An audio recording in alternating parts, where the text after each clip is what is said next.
연간 400만 명 이상의 관광객이 찾아온다는 한국의 나폴리 통영. 수많은 역사의 산실이자 한려수도의 심장이라 불릴 만큼 미항을 간직하고 있는 곳으로 내외국인들의 발길이 잦은 곳이다.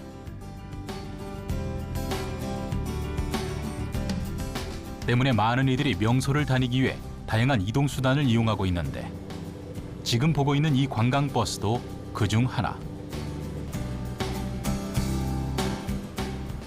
하지만 겉으로는 평범해 보이나 이 버스에는 남다른 특징이 있다. 아무래도 육지에서는 뭐 일반 버스랑 똑같은데 이제 다른 점은 이제 물에 들어갈 수 있다는 점이죠.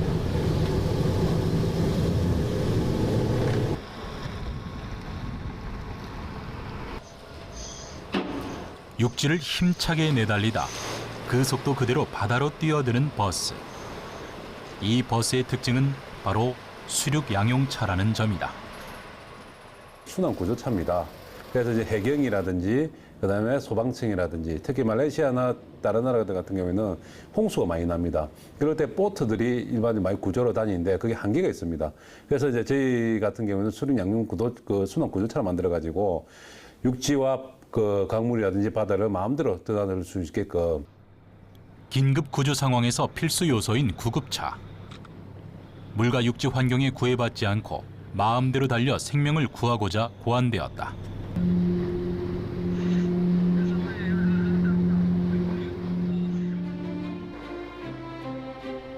과거의 탈거들은 더 빨리, 더 멀리 이동하는 데 기술의 발전이 집중되었다면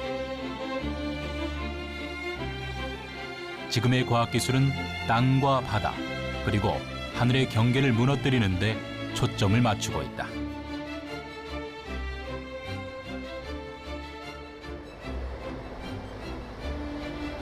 수단을 바꾸지 않고도 어디든 갈 수 있다는 것. 그것 또한 이동수단이 헤쳐나가야 할 미지의 영역인 것이다.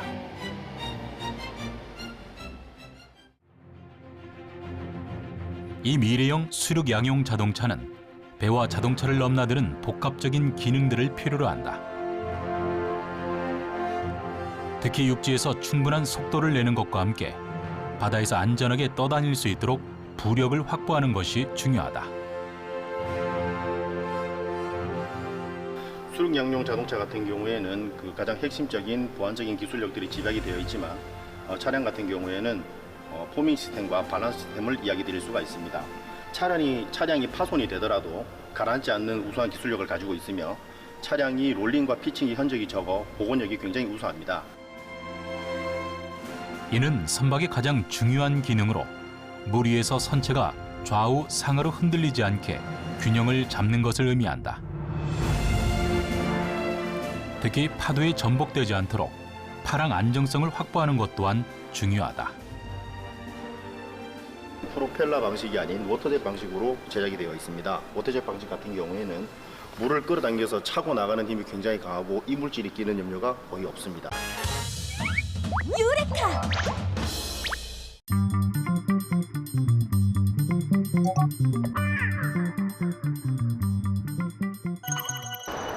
바람의 힘을 이용하는 것에는 한계가 있다는 것을 깨달은 사람들. 멀리, 지속적으로 나아가기 위해선 획기적인 발명이 필요했다. 최초에 이제 만들어진 배들은 범선이라고 하는 사각형의 모양을 가지고 있는 세일들을 주로 달고 있었고, 그런 배들의 특징은 그 돛이 지금처럼 양력이라든가 이렇게 힘이 좋은, 그다음 효율이 좋은 그런 세일들을 달고 있었던 게 아니고, 이제 유체역학에서는 항력이라고 하는데 순전히 항력의 힘으로만 배가 밀려가는 그런 돛을 달고 있었습니다.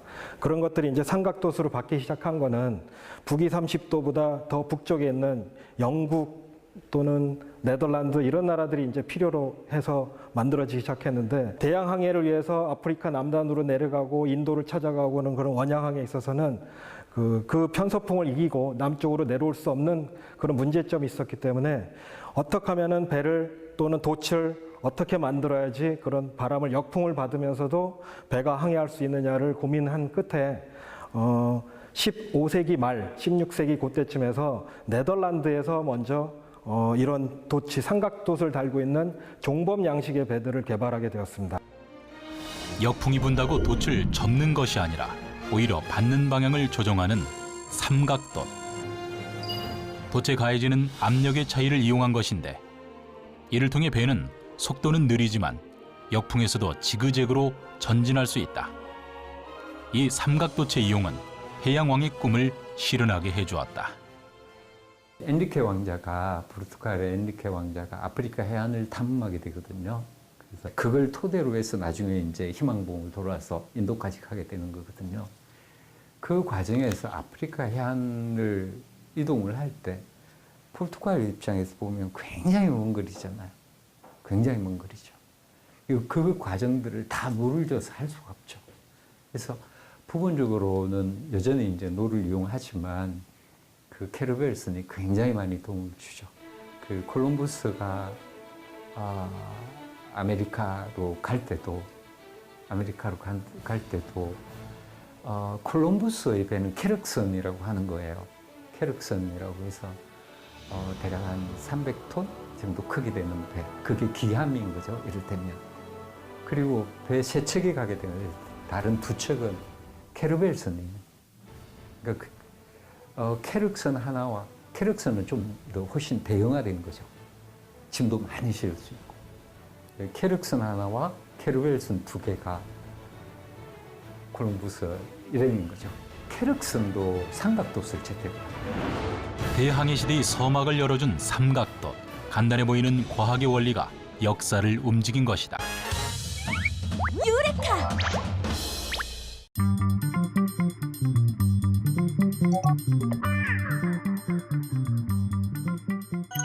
그 보일러 있죠. 네. 난방이요. 이 가스 보일러를 껐다 켰다 하는 것은 굉장히 손실입니다. 야, 좋은 정보 주시네. 왜 그러냐면 그 추워졌을 때 한 번 따뜻하게 데우는 동안에 사용되는 그 전기와 난방과 열이 굉장합니다. 그래서 조금 데펴놨는데 홀딱 끄면 그게 또 온도가 내려가죠. 그럼 또 다시 데우기 위한 난방과 전기가 엄청납니다. 아이고야. 그러니까 예. 이제 낮은 온도로 그러니까 적정히 틀어놓는 게 좋습니다. 말씀하시는 게 집에 있을 때는 낮은 온도로 꾸준히 유지를 시키고 그다음 외출할 때는 꺼두는 게 좋다는 말씀이신 건가요? 오, 하나는 맞고 하나는 틀리고. 낮은 온도로 계속 켜두는 것은 맞고요. 외출할 때 끄는 것은 좋지 않습니다. 이렇게 좋은 보일러 같은 경우는 외출 버튼 기능이 있어요. 그래요. 그래서 그거를 누르시든지 아니면은 2 내지 3도로 낮은 온도로 설정해 두는 것이 끄는 것보다 훨씬 더 절약할 수 있습니다. 야, 그래. 좋은 정보 계속 주시네요. 좋네요. 그럼 아까 전에 말씀하신 50점을 만회할 제가 보일러 관리 팁을 제가 알려드리도록 하겠습니다. 자, 일단 효율적인 보일러 사용을 위해서는 배기통에 쌓인 이 각종 먼지 찌꺼기를 제거해주면 좋고요. 가스 보일러는 5년 단위로 그리고 중앙 난방은 2, 3년에 한 번씩 이 배관을 청소해주면 되는 건데요. 아파트 경우 이 배관만 청결하게 유지만 해줘도 연간 난방비의 20%가량을 절약할 수 있습니다. 아, 그래요? 야, 아주 귀뚜라미 같은 그런 발상이. 깃들. 네, 제가 이번에는 팁을 하나 더 드리겠습니다. 이 겨울철 차가워진 거실 바닥에 러그나 양탄자 같은 것을 깔아두면요. 아주 분위기도 좋아지고 따뜻함도 느낄 수가 있는데요. 거실이나 침대 옆에 깔아두면요. 바닥에서 올라오는 차가운 기운을 막아줄 수가 있고 또 보일러가 따뜻하게 만들어준 그 공간의 온도를 유지를 시켜줄 수가 있습니다. 유레카!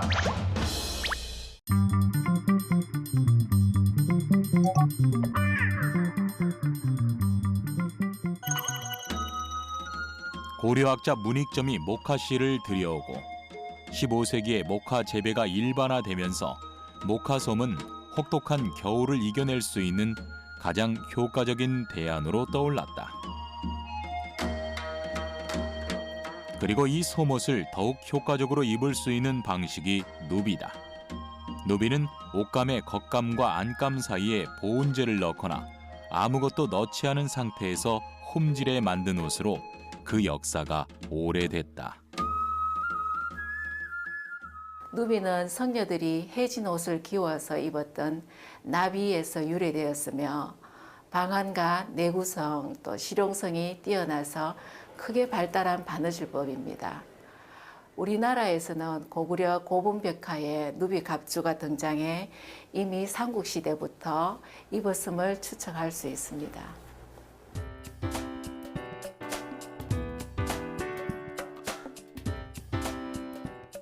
오단의 솜이 돌아다니거나 뭉치지 않고 골고루 자리 잡을 수 있도록 실로 꿰매주는 누비.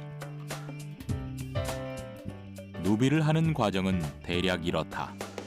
우선 마름질한 천의 한 올을 살짝 빼서 당겨주면 누비를 할 곧은 선이 나타나는데 이것을 올튀기기라고 한다. 이후 안감과 겉감을 겹쳐 시침을 해준다.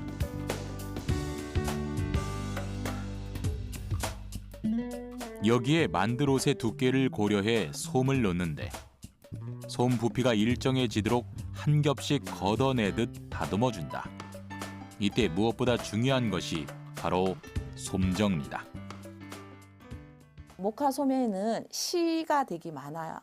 그래서 이 시가 명주천이 워낙 얇고 부드럽기 때문에 햇볕에 나갔을 때 연한 색은 그 목화 시가 다 보여요. 까뭇까뭇한 게 이제 옷을 입고 가면 그 뒤에서 보여요.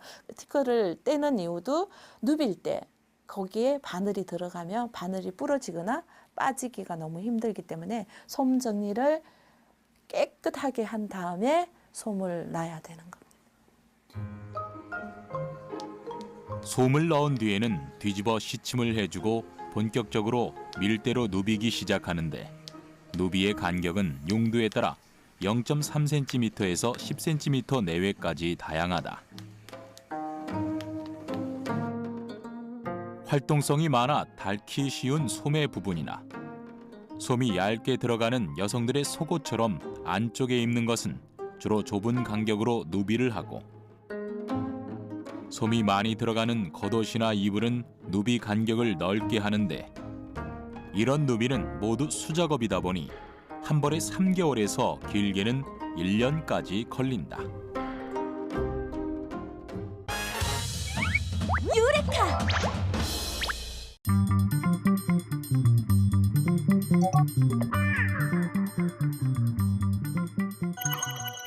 스포츠 선수를 연상시키는 비주얼의 박사님이 공을 던지는데요.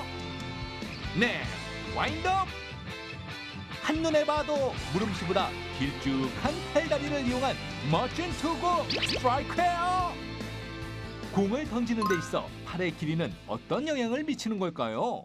요 팔 길이가 길고 짧고에 따라서 저항팔의 길이가 결정이 되고 저항팔의 길이가 길다라는 것은 같은 동작을 하더라도 훨씬 더 큰 힘이 필요하다 이렇게 볼 수가 있는데 저항팔의 길이가 길어짐으로 인해서 회전 반경을 더 크게 할 수가 있고 그로 인해서 더 빠른 공을 던질 수가 있게 됩니다. 팔이 길수록 받침점과 저항점의 길이는 길어지고 저항팔의 길이가 길수록 공을 던질 때 더 큰 힘이 필요해지는 동시에 더 빠른 공을 던질 수 있다는 것입니다. 이처럼 신체 분절의 길이는 스포츠에서 유리하게 작용할 수 있는 조건이 되기도 하는데요. 팔 다리가 길고 체중이 많이 나가는 사람의 경우 창 던지기, 원반 던지기 등과 같은 투척 경기에서 좋은 결과를 얻을 수 있는 반면 팔다리가 짧고 체중이 적게 나가는 사람의 경우 저항팔의 길이가 짧은 것을 이용하여 적은 힘으로도 신체의 체중을 효과적으로 사용할 수 있는 기계 체조에 유리할 수 있는 것이죠. 유레카!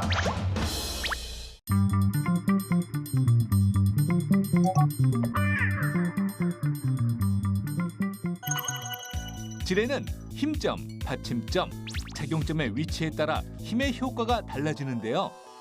생활 속에서 가장 쉽게 접할 수 있는 지뢰의 원리가 바로 이것이죠. 지옥의 전쟁과 우정의 금이 갈 뻔한 두 사람. 그런데 체중 차이 때문에 시소가 꼼짝도 하지 않는 상황. 그렇죠. 더 무거운 사람이 시소의 중심, 즉 받침점 가까이에 앉으면 비로소 균형이 맞게 됩니다. 가벼운 사람의 입장에선 적은 몸무게로 무거운 상대를 들어올리게 된 셈이죠. 그렇다면 지뢰의 작용점, 받침점, 힘점의 위치에 따라 작용하는 힘의 효과가 어떻게 달라지는지 알아볼까요? 선생님, 1종, 2종, 3종 지뢰는 어떤 차이가 있나요? 여기 앞에 있는 양팔 저울을 예를 들어보면요. 이 양팔 저울을 받치는 가운데 이 부분을 받침점이라고 하고 들어올린 물체가 놓이는 이곳을 작용점이라고 합니다. 그리고 힘을 줘서 눌렀을 때 들어올리게 되는데요. 이 점을 힘점이라고 얘기합니다. 작용점, 받침점, 힘점이 순서대로 되어 있는 지뢰를 일종지뢰라고 합니다. 약간 시소 같네요? 예, 시소가 대표적인 일종지뢰의 예고요. 이 일종지뢰는 작은 힘을 줘서 큰 힘을 얻을 수 있게 됩니다. 가위나 장도리 같은 것들이 일종지뢰의 예로 되어 있습니다. 아, 시소는 1종 지뢰. 선생님, 여기 앞에 병따개가 있는데 병따개는 2종 지뢰인가요? 예, 대표적인 2종 지뢰입니다. 병따개는 이 끝부분이 받침점, 그리고 병을 따는 이 부분이 작용점, 그리고 손으로 잡아서 힘을 주는 이 부분을 힘점이라고 합니다. 그래서 병따개는 받침점에서부터 힘점까지의 거리가 멀기 때문에 작은 힘으로도 병마개를 쉽게 딸 수 있는 거죠. 그래서 2종 지뢰의 원리를 이용해가지고 병뚜껑을 이러한 원리만 알면 병따개가 아니더라도 다양한 물건으로 병뚜껑을 열 수 있습니다. 자, 다음은 3종 지뢰 선수 입장. 선생님, 이번에는 앞에 핀셋이 있는데요? 예, 이 핀셋이 대표적인 3종 지뢰인데요. 이 핀셋은 끝에 모여있는 부분이 받침점, 그리고 핀셋에 짚는 부분을 작용점, 그리고 손으로 짚는 이 부분을 힘점이라고 얘기합니다. 받침점과 힘점의 거리가 짧은 3종 지뢰는 물체를 들어올릴 시 힘의 이득은 없지만 세밀하고 정교한 작업을 할 수 있다는 장점이 있는데요. 지뢰의 원리 3종 세트! 다시 한번 깔끔하게 정리해보면요. 1종 지뢰는 받침점이 가운데 오는 가위나 시소, 2종 지뢰는 작용점이 가운데 오는 병따개나 작두, 3종 지뢰는 힘점이 가운데 오는 핀셋, 젓가락, 낚싯대라고 할 수 있습니다. 지뢰의 3요소 중 가운데 무엇이 오는지 기억하면 되겠죠? 유레카!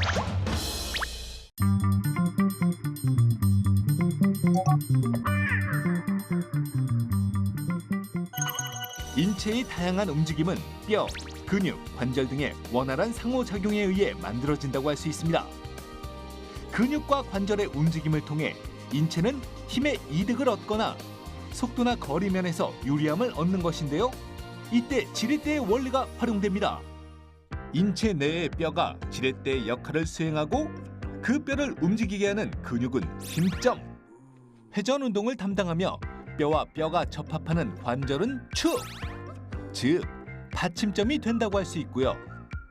마지막으로 지렛대에 가해지는 무게가 저항점이 됩니다. 앞서 배운 대로 인체 지뢰 역시 힘점, 받침점, 저항점의 위치에 따라 1종, 2종, 3종으로 나뉘게 되고 힘의 효율 면에서도 각각 다른 양상을 나타냅니다. 힘이 작용하는 지점인 힘점에서 받침점까지의 거리를 힘팔이라고 하고 저항이 작용하는 지점인 저항점에서 받침점까지의 거리를 저항팔이라고 하는데요. 지뢰에서 받침점이 중심에 위치한 1종 지뢰는 힘팔과 저항팔의 거리에 따라 힘의 크기가 달라지기도 하고 그 무게가 균형을 이루기도 합니다. 반면 힘팔이 저항팔에 비해 긴 2종 지뢰는 작은 힘으로도 큰 저항을 견딜 수 있다는 점에서 힘의 이득을 볼 수 있다는 장점이 있고요. 힘팔이 저항팔보다 짧은 3종 지뢰는 힘에서는 비교적 손해를 보는 대신 속도와 거리 면에서는 작은 움직임으로도 물체를 더 빨리, 더 멀리 움직이게 할 수 있다는 장점이 있죠.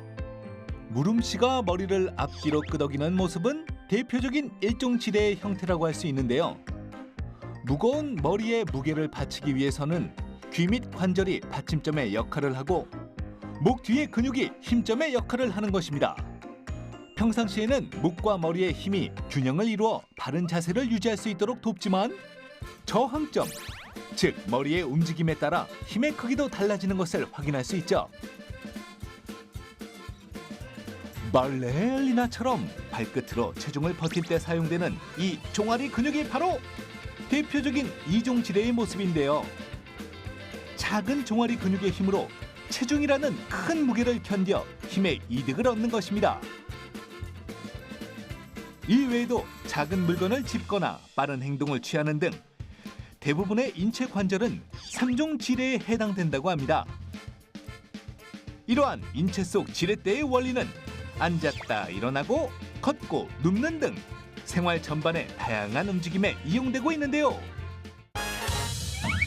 유레카!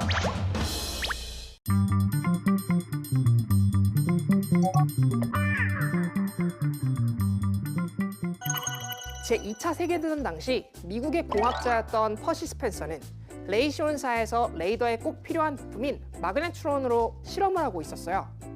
마그네트론이란 주파수가 매우 높은 전자파인 마이크로파를 내는데 쓰이는 원통형 관인데요.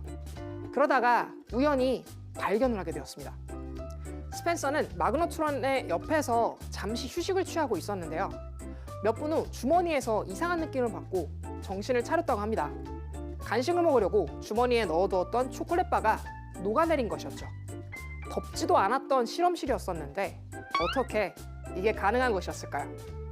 그래서 스펜서는 마그네트론이 일으키는 전자기파에 특별한 비밀이 숨겨져 있다고 생각했습니다. 자기의 생각을 검증하기 위해서 스펜서는 곧바로 실험을 진행했습니다. 첫 번째 실험 대상으로 옥수수 알갱이를 골랐는데요. 마그네트론 옆에 옥수수 알갱이를 올려놓았더니 곧 옥수수 알갱이가 팝 소리를 내며 팝콘이 되었습니다. 이번에는 달걀에 전자기파를 쬐어보니까 달걀이 뻥 소리와 함께 폭발했습니다. 이후 여러 번의 실험 끝에 결국 마그네트론에서 발생하는 극초단파가 어떠한 이유에서인지 수분의 온도를 증가시킨다는 것을 발견하게 되며 이 아이디어를 이용해 식품을 누구나 쉽고 빠르게 데워 먹을 방법을 구현하기 위해 연구를 진행하게 되죠. 레이시온 사장은 그의 발명에 크게 기뻐하며 이 기술을 요리에 본격적으로 적용해 보기로 했는데요. 미국 보스턴의 한 레스토랑에 이 기계를 설치해 다양한 실험을 했고 1947년 마침내 첫 번째 전자레인지인 레이더 레인지를 출시하게 됩니다. 이 최초의 레이더 레인지는 높이가 1.8m고 무게가 340kg으로 크기가 아주 컸는데요. 게다가 당시의 가격으로 $5,000, 지금의 가치로 환산하면 약 5,500만 원 정도로 판매되었다고 합니다. 이렇게 비싼 가격 때문에 일반 가정집에서는 쓸 수 없었는데요. 하지만 냉동식품을 빨리 해동할 수 있다는 장점 때문에 레스토랑이나 항공사에서는 관심을 보였다고 합니다. 이후 기술이 계속 발달하면서 비로소 1967년 싱크대에 놓을 수 있는 수준으로 크기가 작아지게 되었고 가격 또한 합리적으로 줄어들게 되면서 주방 가전하면 없어서는 안 될 생필품이 되었습니다. 유레카!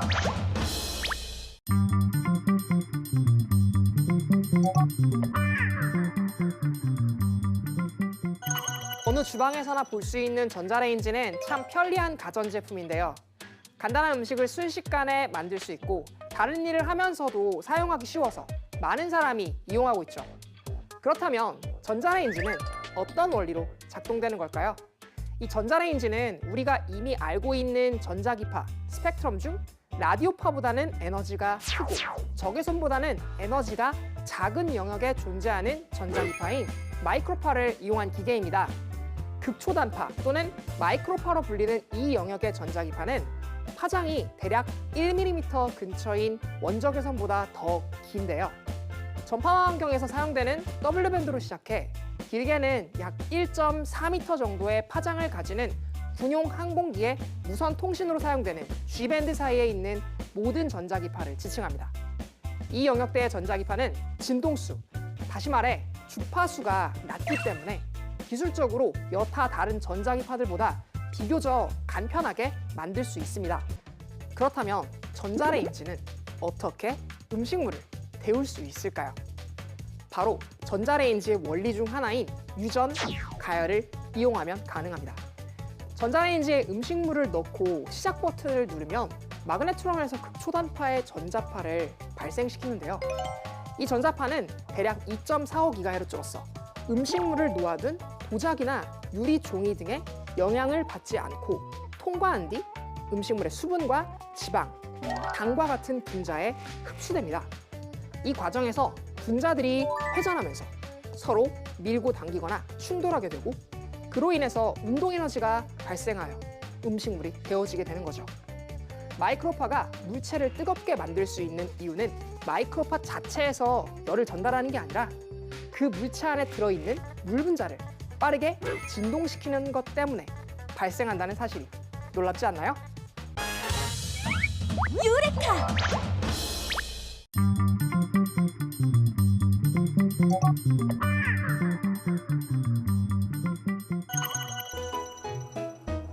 아니 그런데 거리에 다정한 연인들에게 자극받아서일까요? 쌀쌀해지는 날씨, 옆구리가 시린 만년솔로, 판도사 제작진 아까부터 계속 얼음을 씹고 있는데요. 피디님, 여기서 이러지 마세요. 이것이 바로 감기로 가는 지름길입니다. 추워서 감기에 잘 걸리는 게 아니라 몸이 차가워지면 감기에 걸리기 쉬워지는데요. 바깥 온도에 상관없이 내 몸에서 한기가 느껴지면 바로 감기 증상이 찾아오는 겁니다. 춥지도 않은 여름철, 감기에 걸리는 것도 바로 이 때문인데요. 차가운 음료수나 찬 음식을 많이 먹게 될 경우 우리 몸의 열 손실이 높아져서 그에 따라서 저항력이 떨어지기 때문에 감기에 좀 잘 걸릴 수도 있습니다. 감기 바이러스에 노출되지 않으려면 피해야 하는 또 한 가지가 더 있었으니 힌트 하나 드릴까요? 요 가습기가 힌트입니다. 눈치 채셨나요? 감기는 바로 습도에 민감하다는 거. 만약 널어놓은 빨래가 금방 마를 정도로 실내가 건조하다면 평소보다 감기에 걸리기 쉬운데요. 우리 몸의 코나 기관지 내부 점막은 항상 축축하게 유지되면서 외부에서 먼지나 바이러스 같은 유해 물질이 들어올 경우에 그것을 걸러내주는 역할을 합니다. 그런데 그 건조함으로써 코 점막도 건조해질 경우에는 그 걸러내는 역할을 잘 할 수 없기 때문에 감기에 더 쉽게 걸리게 됩니다. 잘 들으셨죠? 감기에 걸리지 않으려면 무엇보다 중요한 습도 조절. 실내가 건조하지 않도록 50에서 60%의 습도를 유지하는 것이 좋습니다.